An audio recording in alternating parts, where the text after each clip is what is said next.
"What do you mean my account is overdrawn? That's impossible," I said, staring at my phone in mock surprise as Brandon's sister ranted about the rent money he'd promised her. "He did what? When?" I kept my voice steady, letting her believe I was just learning about my husband's betrayal. "My name is Isla Thompson, and my husband Brandon just became one of the biggest mistakes of my life. But not in the way he thinks. That Sunday morning when I woke up to an empty bed and a cruel note on the fridge felt like a slap in the face, even though I'd been expecting it.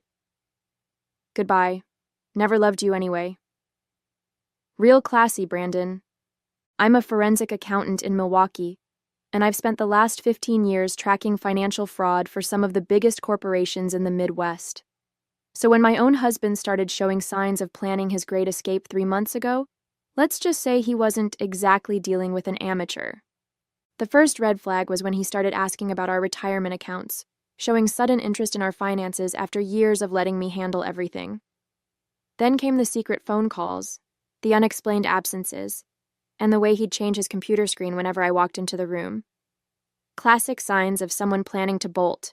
I'd seen it all before in my line of work. What Brandon never realized was that every suspicious transaction, every hidden purchase, every attempt to quietly move our money, I saw it all. Each step he took to try to rob me blind was documented, photographed, and sent straight to my lawyer. By the time he left that note, thinking he'd pulled off the perfect escape, I had already moved our savings, flagged our accounts, and prepared for every scenario he might try. So when the fraud alerts started flooding my phone that Monday morning, I couldn't help but smile. Brandon thought he was 10 steps ahead, but he had no idea he was walking straight into a trap of his own making. The phone kept buzzing with notifications, declined transactions, failed withdrawal attempts, frozen accounts. Each one was like music to my ears. My hand brushed against the folder marked "Just in Case" sitting on my desk, filled with months of evidence that would destroy not just his escape plan, but his entire future. As I listened to his sister's desperate voice on the phone, I almost felt sorry for him. Almost. You might think I was devastated, finding out my husband of 8 years never really loved me. But here's the thing about being a forensic accountant. You learn to see patterns. People think they're clever when they're hiding things, but money leaves a trail. Always. And Brandon? He left breadcrumbs everywhere. I met Brandon at a charity gala 6 years ago. He was charming, successful, or so he claimed, and seemed to have his life together.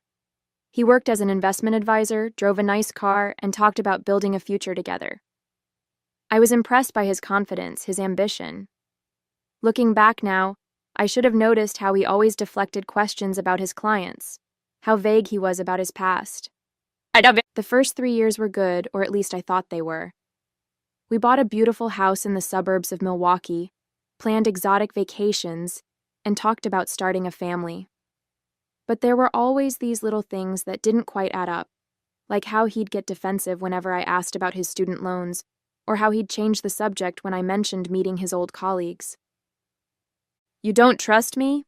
he'd say, turning it around on me. "Why do you need to know everything? Don't you think I can handle my own finances?" Classic manipulation. I'd seen it countless times in my work, people using emotional leverage to avoid financial transparency. But I let it slide because I wanted to believe in us, in him. That was my first mistake. Then came the signs I couldn't ignore. Last Christmas, he insisted on separate accounts for our holiday spending. "It'll be more romantic if we surprise each other," he said. But I noticed the credit card statements he thought he'd hidden, showing purchases at high-end jewelry stores, jewelry I never received. The weekend business trips that didn't match any conferences I could find. The mysterious calls from numbers that always went straight to voicemail when I was around. Most wives might have confronted their husbands immediately, but I'm not most wives. Instead, I started pulling bank statements, tracking transactions, and building a case. Every time he thought he was covering his tracks, he was actually giving me more evidence. I watched as he slowly tried to drain our accounts, thinking I was oblivious to it all. "You're working late again?" he'd ask, feigning concern while I sat at my computer. Just catching up on some cases, I'd reply, not mentioning that the case I was working on was his. The breaking point came 3 weeks ago. I was working late, actually late this time, when my colleague Susan rushed to my desk. Her face was pale, and she was clutching her phone like it might bite her. "Isla, you need to see this," she said, her voice shaking. "I was reviewing the Thompson case files when I found something. It's about Brandon." My stomach dropped as I looked at her screen. There it was, Brandon's name, linked to a series of suspicious transactions we were investigating. Not as a witness or a victim, but as a person of interest. The same patterns I'd been tracking in our personal accounts were showing up in his professional dealings. He wasn't just planning to leave me. He was running from something much bigger. "There's more," Susan whispered, scrolling through the documents. "He's been named in 3 other fraud investigations. Different states, different names, but the same MO. He finds successful women, marries them, then disappears with their money. The last one was in Phoenix, just before he moved to Milwaukee." The pieces started falling into place. The charm, the secrecy, the sudden interest in our finances, it was all part of his pattern. I wasn't his wife, I was his next target. And he had no idea that his latest mark was someone who specialized in catching people exactly like him. That night, I sat in our kitchen until dawn, going through everything with fresh eyes. The loving husband act, the careful manipulation, the way he'd slowly tried to isolate me from my friends and family. It was all so clear now. I found myself laughing, not because it was funny, but because of the sheer irony. He'd picked the wrong woman to con. I spent the next 3 weeks preparing. Every morning, I'd kiss him goodbye like nothing was wrong. Every night, I'd listen to his lies about work while documenting every suspicious transaction. I moved our savings, contacted the FBI's Financial Crimes Unit, and gathered evidence that would not only protect me, but help his previous victims. "You seem different lately," he said one night, studying my face. "Is everything okay?" I smiled, thinking about the trap I'd set, about how his own arrogance would be his downfall. "Just tired from work," I replied. "You know how it gets this time of year." He nodded sympathetically, probably thinking I was working hard to earn more money for him to steal. If he'd paid more attention, he might have noticed the gleam in my eye, the one that said I knew exactly what he was planning. But con men like Brandon never think they'll be the ones getting conned. And that's the thing about people who make a living betraying others. They never expect to be the ones getting played. The morning after Brandon disappeared, his plan started unfolding exactly as he'd expected. The first call came from our bank. Unusual activity, multiple withdrawal attempts, credit cards maxed out. The second was from his sister Kelly, hysterical about the money he'd borrowed. The third was from a woman named Rachel Clark in Phoenix, asking if I knew where her husband was. Her husband. The words hit me like a bucket of ice water. "I'm sorry, what did you say?" I gripped my phone tighter, sitting down at my kitchen table. "Brandon Murphy. He's still legally my husband," Rachel explained, her voice tight with anger. "He disappeared with my savings 3 years ago. I've been tracking him ever since." I smiled despite myself. "Actually, here he went by Brandon Thompson. And you're not going to believe this, but I've been expecting your call." Over the next hour, Rachel and I compared notes. Same charming smile, same investment advisor story, same pattern of slowly draining accounts before disappearing. But this time, there was one crucial difference. Me. "I've gathered enough evidence to bring him down," I told her, "but I need your help to catch him." That's when my phone buzzed with a text from Brandon. "I'm sorry, can we talk? Just one last time?" Perfect. He was following the pattern I'd discovered in Rachel's case, reaching out after the initial disappearance, trying to manipulate his way into one last chance to access any remaining funds. I showed the text to my lawyer, who was already preparing our counterattack. "Let's set the trap," she said, her eyes gleaming. I agreed to meet Brandon at a coffee shop downtown. When I arrived, he was already there, looking appropriately remorseful. His eyes were red, his clothes slightly rumpled, the perfect picture of a man who'd made a terrible mistake. "Isla, I'm so sorry," he began, reaching for my hand across the table. "I've been going through some things, dealing with some bad investments. I panicked." I pulled my hand away, playing my part perfectly. "How much trouble are you in, Brandon?" His eyes lit up. Just a flicker, but I caught it. He thought I was falling for it. "About $200,000, but I have a plan to fix everything. I just need access to our emergency fund." I pretended to consider it, watching him squirm. "The emergency fund, right. The one you tried to empty yesterday?" His face fell for just a second before he recovered. "That was a mistake. I wasn't thinking clearly. But if you help me now, I promise—" To what? To disappear again? Or to stick around long enough to drain my accounts like you did to Rachel in Phoenix? The color drained from his face. For the first time since I'd known him, Brandon Thompson, or Murphy, or whatever his real name was, looked genuinely shocked. "You know, the funny thing is," I continued, sliding a folder across the table, "if you'd done your research, you might have realized that stealing from a forensic accountant wasn't your smartest move." Just then, 2 FBI agents approached our table. I stood up, straightening my jacket. "Oh, and Brandon? You might want to call a lawyer. A good one." As Brandon was being led away by the FBI agents, my phone lit up with a call from Susan. Her timing couldn't have been better. "We've got him," she said, her voice triumphant. "The team just finished analyzing those offshore accounts you flagged. Brandon isn't just running a marriage con. He's been operating a massive Ponzi scheme. We're looking at fraud in the millions." I watched through the coffee shop window as Brandon was placed in a federal vehicle. He looked small now, nothing like the confident man who thought he'd outsmarted me. "How many victims?" I asked, already knowing the answer would be ugly. 23 so far, spanning 5 states. 12 marriages, all to successful women in finance. But here's the kicker. He was planning something bigger. We found evidence of a new investment firm he was setting up. He was going to use your credentials and reputation to lure in high-net-worth clients. I thought about all those late nights when he'd ask about my cases, showing sudden interest in my work. He wasn't being supportive. He was gathering information, planning to exploit my professional reputation for his biggest scam yet. "The irony," I said, "is that if he hadn't gotten greedy, if he'd just stuck to his usual marriage scam, he might have gotten away again, but he just had to go bigger." "That's not even the best part," Susan continued. "Remember that country club membership he insisted on last year? Turns out he was using it to meet his next target, Caroline Mitchell, the hedge fund manager.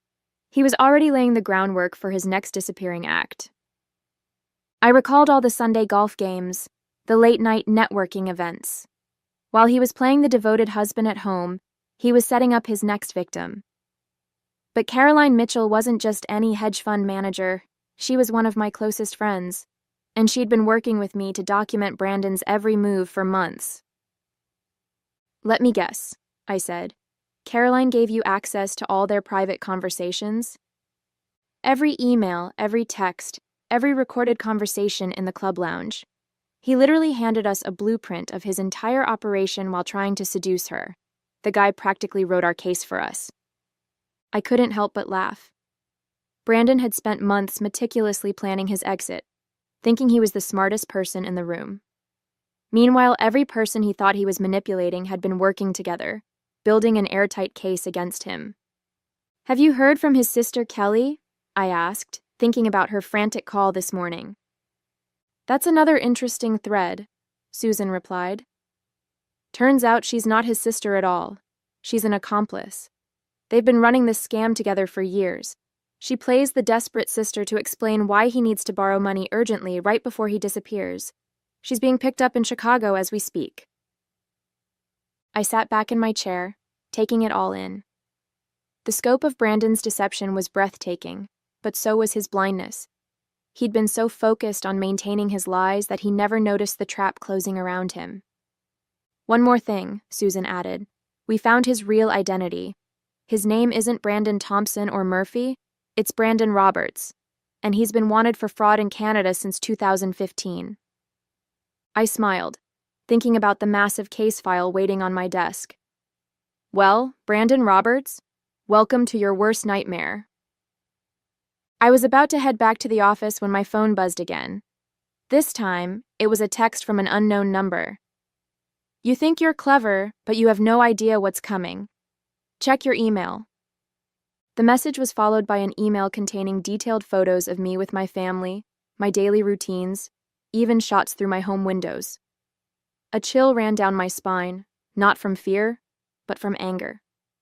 Brandon had hired someone to watch me. I forwarded everything to Susan and my lawyer, then made a call to the FBI agent in charge of Brandon's case. Agent Morrison? We've got another player in the game. Already on it, she replied. The photos were sent from an IP address we've been monitoring. James Foster, Brandon's former cellmate from a brief stint in Phoenix. He's been working as Brandon's muscle, threatening victims who get too close to exposing the scheme. I thought about Rachel Clark, wondering if this was why she'd waited so long to come forward. Where is he now? That's the thing, we can't locate him, but he's probably... Agent Morrison stopped mid-sentence. Hold on. There's movement on one of Brandon's frozen accounts. Someone's trying to access it from inside your house. My house. Where I'd left my laptop open. I called Rachel immediately. Is everything okay there? We have a situation, she whispered. Kelly's here. She must have had a key. She's trying to access Brandon's accounts from your computer. Kelly, the fake sister, who was supposed to be in custody in Chicago. My mind raced through the possibilities. Either she'd escaped or... Rachel, get out of there now. Kelly's not working alone. I heard a crash in the background, followed by Rachel's sharp intake of breath. Too late, Foster's here too. My heart pounded, but my mind remained clear. This was exactly the kind of desperate move I'd anticipated. Rachel, remember what we discussed? It's time. Through the phone, I heard Rachel's calm voice. Hey, Kelly, before you do anything stupid, you might want to look at what's on that screen. I smiled, knowing exactly what they were seeing. Every file, every account, every piece of evidence wasn't just stored on my laptop. It was being live-streamed to the FBI's servers. Plus, the whole house was under surveillance with agents stationed nearby. It's over, I heard Rachel say. Look outside. The sound of sirens filled the background as FBI agents swarmed my house. Within minutes, both Kelly and Foster were in custody, and Rachel was safe. I drove home to find Agent Morrison waiting for me. Quite a performance, she said. You knew they'd try something like this? People like Brandon, Kelly, and Foster, they always get desperate at the end. They're so used to being in control that they can't handle losing it. I looked at my house, now a crime scene. I just had to make them think they had one last chance to win. Well, with this attempted break-in and the threats, we can add witness intimidation and conspiracy charges to their list. Agent Morrison smiled. I'd say your trap worked perfectly. I thought about Brandon sitting in his cell, probably still believing he could talk his way out of this. He had no idea that his desperate final move had just given us everything we needed to ensure he'd never scam anyone again.